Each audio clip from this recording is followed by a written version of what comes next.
Kalaboso naman ang sa iba pa nating mga balita, kalaboso naman ang isang binatang tindero ng isda sa Alaminos, Pangasinan.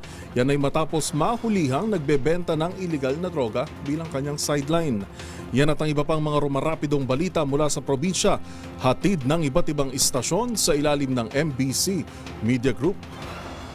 Binatang fish vendor huli sa bypass operation ng PNP sa Alaminos City, Pangasinan. Nasa kustodiya ng Alaminos City Police Station ang suspect na si alias Tikboy, 20 anyos, at residente ng barangay Magsaysay, Alaminos City. Sa ulat ni Chief of Police Lieutenant Colonel Bernabe Ramos, kasama nilang Regional Intelligence Division ng Pro-1 Provincial Intelligence Unit ng Pangasinan PPO nang isagawa nilang operasyon sa barangay Kayukay kung saan isa sa mga pulis na nagkunyaring buyer at nakabili kay Tikboy ng isang plastic sachet na naglalaman ng hinihinalang shabu kapalit ng mark money, at agad itong inaresto at nang ibaduses na kumpiska pa sa pag-iingat nitong isang plastic sachet ng shabu at ang ginamit na mark money. May kabuang 2 gramo ng illegal na droga ang nakumpiska sa suspect na may halagang 13,600 pesos. Kasong paglabag sa Republic Act 9165 o the Comprehensive Dangerous Drug Act of 2002 ang kinakaharap na asunto ngayon ng suspect.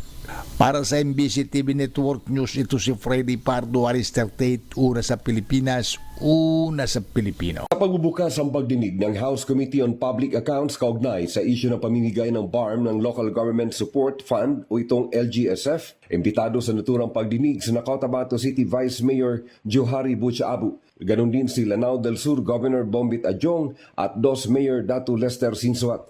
Sa pahayag ni Vice Mayor Butch-Abu, mariin itong kinikwestiyon ang kawalang transparency umano at maging ng accountability sa 150 million pesos LGSF na din-download ng Bangsamoro Treasury sa Cotabato City Mayor's Office. Kaugnay sa umano'y pahayag ni Mayor Bruce Matabalaw sa local media na hindi na kailangan ng authorization ng sangguniang panglungsod sa usapin ng LGSF, hindi naman ito sinang-ayunan ni Vice Mayor Butch-Abu. Anya, ito ay lantara manong paglabag ng alkalde sa provision under the Bangsamoro Budget Circular No. 10, Series of 2024, provides that special budget requests must be submitted by local chief executive for funds to be disbursed under the LGSF. Nakasaad din in the event of the approval of fund release, the implementation of the same shall be authorized by the local sangguniang panglungsod through a resolution.